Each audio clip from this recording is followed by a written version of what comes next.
എന്തൊക്കെ പറഞ്ഞാലും നിഖിലണ്ണന്റെ S writing സ്കില്ലിനെ ഞാൻ ഒരുപാട് അപ്രീഷിയേറ്റ് ചെയ്യുന്നുണ്ട്. കാരണം അവസാനം അണ്ണൻ ഭയങ്കര വികാരാധീനനായിട്ട് തന്നെ ആരാധകരുടെ വികാരത്തിനെ മുഴുവൻ കയ്യിലെടുത്ത് വെച്ചിട്ടുണ്ട്. ഇപ്പോൾ പൂടകൾ അണ്ണനെ എടുത്ത് തല വെച്ചുകൊണ്ട് നടക്കും. അണ്ണൻ പറയുന്നത് എന്താണെന്ന് വെച്ചാൽ, ഇമോഷനെ നല്ല രീതിയിൽ ടച്ച് ചെയ്യുന്ന തരത്തിൽ തന്നെയാണ് നിഖിലണ്ണൻ എസ് അവസാനിപ്പിക്കുന്നത്. ഞങ്ങൾക്ക് ലാഭമൊന്നുമില്ല, ഞങ്ങൾ ലാഭം വെച്ചിട്ടൊന്നുമല്ല ബിസിനസ് നടത്തിക്കൊണ്ടിരിക്കുന്നത്. ഇന്ത്യൻ സൂപ്പർ ലീഗിലെ ഒരു ക്ലബ്ബിനും ലാഭം ജനറേറ്റ് ചെയ്യാൻ പറ്റുന്നില്ല എന്നുള്ള വിശ്വാസം നിങ്ങൾ മനസ്സിലാക്കണം. അത് മനസ്സിലാക്കിയിട്ട് ഞങ്ങളിങ്ങനെ ലാഭം കൊയ്യാൻ നിൽക്കുന്നവരാണ്, ഞങ്ങൾക്ക് ബിസിനസ് മൈൻഡാണ് എന്നൊന്നും പറയരുത്. സത്യമാണ്, ISLലെ ഒരു ക്ലബ്ബിനും ലാഭമില്ല. പക്ഷേ മറ്റ് ക്ലബ്ബിൻ്റെ ഓണേഴ്സിന് അവരുടെ ക്ലബ്ബിനോടും ബാഡ്ജിനോടും ആരാധകരോടുള്ള കമ്മിറ്റ്മെൻറ്റ് നിങ്ങൾക്ക് വാക്കുകളിലല്ലാതെ വേറെ എന്തിനകത്തെങ്കിലും ഉണ്ടോ എന്നുള്ള കാര്യത്തിൽ ഇപ്പോഴും എനിക്ക് സംശയമുണ്ട്. ഞാൻ ഇപ്പോഴും ആ പോയിന്റിൽ സ്റ്റാബ് ചെയ്ത് തന്നെ നിൽക്കുന്നു.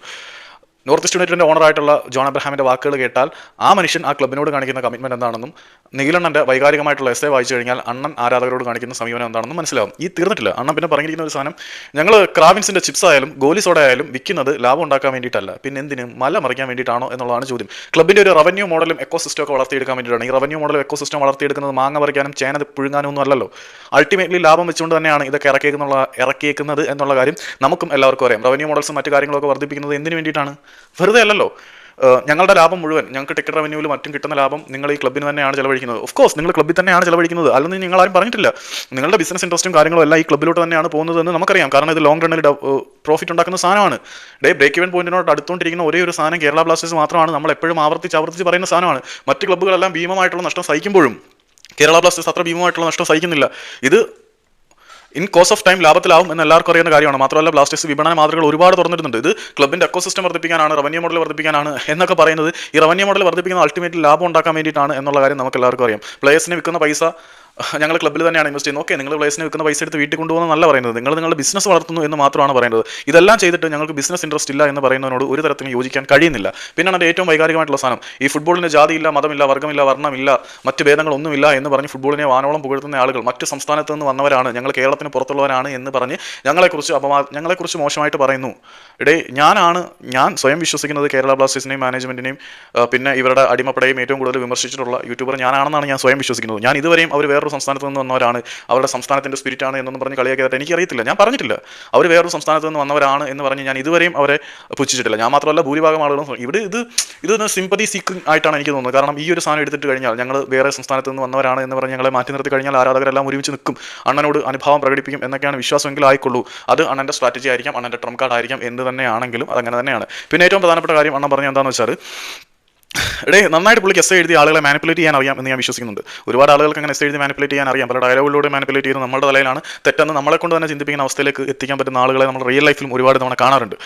ആ പറഞ്ഞ സാധനത്തിനകത്ത് പറഞ്ഞിരിക്കുന്നത്, ഞങ്ങൾ 2017 മാത്രമാണ് ഈ ഒരു ടീമിൻ്റെ ഓണർഷിപ്പ് ഏറ്റെടുത്തത്. ഞങ്ങൾ എടുത്തതിന് ശേഷം നല്ല പെർഫോമൻസ് ആണ് കാഴ്ചവെക്കുന്നത്. ഞാൻ ഫുട്ബോൾ ഡയറക്ടറായിട്ട് ഫുട്ബോൾ ഹെഡായിട്ട് ചുമതല ഏറ്റിട്ടും അധിക സമയമൊന്നും ആയിട്ടില്ല. ഞങ്ങളുടെ കയ്യിലെത്തിയ ശേഷം നല്ല പ്രകടനമാണ് കാഴ്ചവെക്കുന്നത്. ഈ 10 വർഷത്തെ ചരിത്രം പറയുന്ന ഒരു ക്ലബിൻ്റെ പൂർണ്ണമായിട്ടുള്ള ചരിത്രം അറിയാത്തവരാണ്. ഈ 10 വർഷത്തെ ചരിത്രത്തിൽ ഈ 10 വർഷം ഞങ്ങളുടെ കയ്യിലല്ല, 2017 മുതലാണ് ഞങ്ങളുടെ കയ്യിലെന്ന് പറയുമ്പോൾ നിങ്ങൾ ഓർത്തിരിക്കേണ്ട ഒരു കാര്യം എന്താണെന്ന് വെച്ചാൽ, നിങ്ങളുടെ കൂടെ നിൽക്കുന്ന പൂടകൾക്ക് പറയാൻ പറ്റും, ഞങ്ങളുടെ ക്ലബ്ബ് ഏറ്റെടുത്തിട്ട് 10 വർഷമൊന്നും ആയില്ല, ഞങ്ങളുടെ മാഗ്നം കൺസോഷ്യം വന്നിട്ട് അധികം സമയമൊന്നും ആയില്ല, ഞങ്ങൾക്ക് ഭാവിയിൽ മാഗ്നം കൺസോഷ്യം ആരായാലും കിരീടം നേടിത്തരണം എന്ന് തന്നെയാണ് ഞങ്ങളെപ്പോലുള്ള സാധാരണക്കാരായിട്ടുള്ള ആരാധകർ വിശ്വസിക്കുന്നത്. നിങ്ങൾ ഈ കണക്ക് പറയുന്നല്ലോ 2017 മുമ്പ് എന്തായിരുന്നു? 2017 മുമ്പ് 3 സീസണുകൾ ഉണ്ടായിരുന്നു. ആ 3 സീസണുകളിൽ 2 ഫൈനലിൽ വന്നിട്ടുണ്ട്. ഒന്നാമത്തെ സീസണിൽ നിങ്ങൾക്ക് ഓർമ്മയുണ്ടായിരിക്കും, ഒന്നാമത്തെ സീസണിൽ സച്ചിൻ ടെണ്ടുൽക്കറുടെ ഒരു എഫേർട്ടിന്റെ ഫലമായിട്ട് ഈ ഒരു ക്ലബ്ബ് രൂപീകരിക്കപ്പെടുന്നു. വളരെ മികച്ച രീതിയിൽ നമ്മൾ ഫൈനലിലേക്ക് അണ്ടർഡോഗ്സിനെ പോലെ പെർഫോം ചെയ്ത് കയറി വരുന്നു. ദൗർഭാഗ്യവശാൽ നമുക്ക് ആ ഫൈനലിൽ പരാജയപ്പെടേണ്ടി വരുന്നു. രണ്ടാമത്തെ സീസണിലേക്ക് വരുമ്പോൾ നമുക്ക് കാര്യമായിട്ടുള്ള പെർഫോമൻസ് ഉണ്ടായിട്ടില്ല എങ്കിൽ പോലും ആദ്യത്തെ സീസണിൽ ആ സീസണുകളിലെല്ലാം ആരാധകരുടെ മനസ്സറിഞ്ഞുകൊണ്ട് തന്നെയാണ് ടീമിൻ്റെ സെലക്ഷൻ പ്രൊസീജിയേഴ്സും റിക്രൂട്ട്മെൻറ്റും കാര്യങ്ങളും എല്ലാം നടന്നത് എന്ന കാര്യത്തിൽ എനിക്ക് യാതൊരു സംശയമില്ല.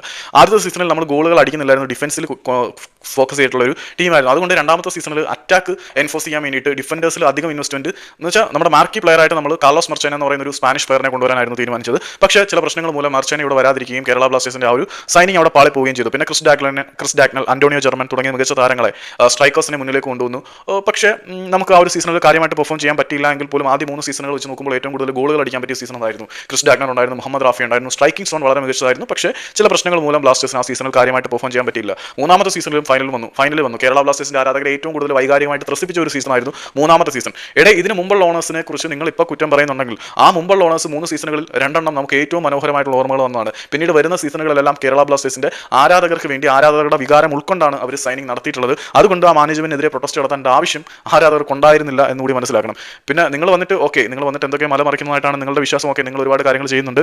പിന്നെ ഏറ്റവും പ്രധാനപ്പെട്ട ഒരു സ്റ്റേറ്റ്മെന്റ്, ഫുട്ബോൾ ഈ ക്ലബ്ബുമായിട്ട് ലിങ്ക് ചെയ്യാൻ വന്ന ആരെയും ഞങ്ങൾ നിരുത്സാഹപ്പെടുത്തി പറഞ്ഞു വിട്ടിട്ടില്ല, ഞങ്ങൾ എല്ലാവരെയും വെൽക്കം ചെയ്യുന്നു എന്നുള്ളതൊക്കെ ഈ പാവങ്ങളെ മാത്രം വിശ്വസിപ്പിച്ച് നിർത്തുക. അടിമപ്പട അത് വിശ്വസിക്കുമായിരിക്കും, മറ്റുള്ളവർ അത് വിശ്വസിക്കില്ല. കാരണം നിങ്ങൾ സ്റ്റേക്സ് വാങ്ങിക്കാൻ വരുന്നവരോട് പറയുന്ന ഡിമാൻഡുകളെക്കുറിച്ചും മറ്റു കാര്യങ്ങളെക്കുറിച്ചും ഒക്കെ പുറത്തു വന്ന വാർത്തകൾ തന്നെ ധാരാളമാണ്. പിന്നെ നിങ്ങളുടെ പടയിലുള്ള ആളുകൾക്ക് തന്നെ ഇതിനെക്കുറിച്ച് വ്യക്തമായിട്ട് അറിയുകയും ചെയ്യാം. പിന്നെ ഇതൊക്കെ ആരെ പറ്റിക്കാനാണ് എന്ന് അറിയില്ല. നിങ്ങളെ ഞങ്ങൾ ഒരിക്കലും മോശമായിട്ട് പറയുന്നില്ല. നിങ്ങൾ ഞങ്ങൾക്ക് വേണ്ടി തീരുമാനങ്ങൾ എടുക്കുകയാണെങ്കിൽ, ആരാധകരുടെ വികാരം ഉൾക്കൊണ്ട് റിക്രൂട്ട്മെന്റ് നടത്തുകയാണെങ്കിൽ, ഈ ആരാധകർ തന്നെ ഇപ്പോൾ തെറി വിളിക്കുന്ന ഞാൻ ഉൾപ്പെടെയുള്ള ആളുകൾ നിങ്ങളോടൊപ്പം നിൽക്കുമെന്ന കാര്യത്തിൽ യാതൊരു സംശയമില്ല. പക്ഷേ നിങ്ങൾ എഫേർട്ട് എടുക്കുന്നുണ്ട്, ഇല്ല എന്ന് പറയുന്നില്ല. പക്ഷേ we are passionate loyal fans deserve better. അതാണ് സത്യം. ഞങ്ങൾ കുറച്ചുകൂടി ബെറ്ററായിട്ടുള്ള ഒരു സമീപനം മാനേജ്മെൻറ്റിൽ നിന്നും അർഹിക്കുന്നുണ്ട് എന്നുള്ളത് തുറന്ന സത്യമാണ്. അത് ഞങ്ങൾ ആർജവത്തോടെ എന്നും പറയും. എത്ര ഇമോഷണൽ ഡയലോഗ് അടിച്ചു കഴിഞ്ഞാലും. ഇത് ആത്മാർത്ഥമായിട്ട് പറയുന്ന ഡയലോഗുകളാണോ എന്ന് വരെ സംശയമുണ്ട്. കാരണം ആദ്യം നിങ്ങൾ റൂമറുകളെക്കുറിച്ചും വിമർശിക്കുന്നവരെക്കുറിച്ചും കുത്തിയിട്ടുണ്ട്. പിന്നെ ഒരുപാട് ന്യായീകരണങ്ങൾ സ്ട്രൈക്കർ സൈനിങ്ങിൻ്റെ കാര്യത്തിൽ പറഞ്ഞിട്ടുണ്ട്. ബിസിനസ് നടത്തുന്നില്ല എന്ന് പറയുന്നുണ്ട്. പക്ഷേ ലോജിക്കലായിട്ട് ചിന്തിച്ചു കഴിഞ്ഞാൽ നിങ്ങളുടെ ബിസിനസ് ഇൻട്രസ്റ്റും ബിസിനസ് മോട്ടീവ്സും ഇതിനകത്ത് നിന്ന് വളരെ വ്യക്തമായിട്ട് മനസ്സിലാവുന്നുണ്ട്. പിന്നെ 2017 ശേഷമാണ് ക്ലബ്ബ് മെച്ചപ്പെട്ടത് എന്ന തരത്തിലൊരു ധ്വനി. അല്ലെങ്കിൽ 2017 മുമ്പുള്ള കാര്യങ്ങൾ നിങ്ങൾ പറയേണ്ട കാര്യമില്ല. 10 വർഷമായിട്ട് കിരീടം ഇല്ല എന്ന് പറയുമ്പോൾ ഞങ്ങൾ ഏറ്റെടുത്തത് 2017 അതുവരെ അതിനുശേഷം മികച്ചതാണ് എന്ന് പറയുമ്പോൾ നിങ്ങൾ ഏറ്റെടുക്കുന്നതിന് മുമ്പ് തന്നെ വളരെ മനോഹരമായിട്ടുള്ള ഇന്നും കേരള ബ്ലാസ്റ്റേഴ്സിൻ്റെ ഓർമ്മയിൽ സ്റ്റിൽ ഞാൻ വിശ്വസിക്കുന്നത് മൂന്നാമത്തെ സീസണിൽ ബ്ലാസ്റ്റേഴ്സിൻ്റെ ആരാധകർ ISL മൂന്നാമത്തെ സീസണിൽ ഉണ്ടാക്കിയെടുത്ത ഇമ്പാക്ട് കൊണ്ടാണ് കേരള ബ്ലാസ്റ്റേഴ്സ് ആരാധകരുടെ ഹൃദയത്തിൽ ഇപ്പോഴും ഇടം പിടിച്ചിരിക്കുന്നത്. സ്റ്റീവ് കൊപ്പലും സെഡ്രിക് ഹെമ്പത്തും ആരൺ ഹ്യൂസും എല്ലാവരും കൂടി ചേർന്ന് കേരള ബ്ലാസ്റ്റേഴ്സിന് ഉണ്ടാക്കിയെടുത്ത അക്സെപ്റ്റൻസിന്റെ ബലത്തിലാണ് ഇപ്പോഴും ആരാധകർ നിൽക്കുന്നതെന്നാണ് ഞാൻ വിശ്വസിക്കുന്നത്. കേരള ബ്ലാസ്റ്റേഴ്സിന്റെ ആരാധകരുടെ മൈൽ സ്റ്റോൺ സ്ഥാപിക്കപ്പെട്ടത് അവിടെയാണ്, അല്ലെങ്കിൽ ഫൗണ്ടിംഗ് സ്റ്റോൺ, കോർണർ സ്റ്റോൺ അവിടെയാണ്. അത് മാഗ്ന കൺസോർഷ്യം വരുന്നതിന് മുമ്പുള്ളതാണ്. നിങ്ങൾ വന്നതിന് ശേഷമല്ല ഞങ്ങൾക്ക് മനോഹരമായിട്ടുള്ള ഓർമ്മകൾ ഉണ്ടായത്. നിങ്ങൾ വരുന്നതിന് മുമ്പ് തന്നെയാണ് കേരള ബ്ലാസ്റ്റേഴ്സിന്റെ ആരാധകർക്ക് ഏറ്റവും മനോഹരമായിട്ടുള്ള നിമിഷങ്ങൾ സൃഷ്ടിക്കപ്പെട്ടത്. അതൊന്നും നിങ്ങളുടെ ഒരു എസ്സേ എഴുതുമ്പം വൈകാരികമായിട്ട് നിങ്ങളുടെ ചിന്തകൾക്കനുസരിച്ച് മാത്രം, അല്ലെങ്കിൽ നിങ്ങളുടെ വാക്കുകൾക്കും പ്രവർത്തികൾക്കും അനുസരിച്ച് മാത്രം ചിന്തിക്കുന്ന അടിമപ്പടയ്ക്കൊഴികെ ബാക്കിയുള്ളവർക്ക് അത് ബുദ്ധിമുട്ടാണ്. നിങ്ങൾ തന്നെ പറ, ഇത് 2013 സ്റ്റീവ് കൊപ്പലിന്റെ സീസണോളം വൈകാരികമായിട്ട് നിങ്ങളെ പിടിച്ചു നിർത്താൻ കഴിഞ്ഞിട്ടുണ്ടോ? ഇവാൻ വുക്കോമനോവിച്ച് എന്ന ഒറ്റ മനുഷ്യന് കഴിഞ്ഞിട്ടുണ്ട്. ആ മനുഷ്യനും ഇവിടെ തലകുനിച്ച് ഇറങ്ങിപ്പോണ്ട അവസ്ഥയാണ് ഉണ്ടായത്. സോ നിങ്ങളുടെ എസ്സേ റൈറ്റിംഗ് സ്കില്ലിന് ഒരുപാട് അപ്രീസിയേഷൻ അർഹിക്കുന്നുണ്ട്. വായിച്ചു കഴിഞ്ഞപ്പോൾ എനിക്ക് നിങ്ങളോട് വല്ലാത്തൊരു സംഭവം തോന്നി. പിന്നെ 2017 ശേഷമാണ്, 2017 മുമ്പ് എന്താണെന്ന് ആലോചിച്ച് നോക്കുമ്പോൾ ഞങ്ങൾ അതിനെക്കാട്ടി മികച്ച മുഹൂർത്തങ്ങൾ ഉണ്ടായിരുന്നു. സോ ഇത് പലർക്കും ദേഷ്യം തോന്നുന്നുണ്ടായിരിക്കും, വിരോധം തോന്നുന്നുണ്ടായിരിക്കാം. ബട്ട് നൗ ഞാൻ എൻ്റെ അഭിപ്രായം പറഞ്ഞു. യോജിക്കേണ്ടവർക്ക് യോജിക്കാം, പൊങ്കാലയിടേണ്ടവർക്ക് പൊങ്കാലയിടാം. നിങ്ങളുടെ പൊങ്കാല കമൻറ്റുകൾ കാണാൻ ആഗ്രഹിക്കുന്നു.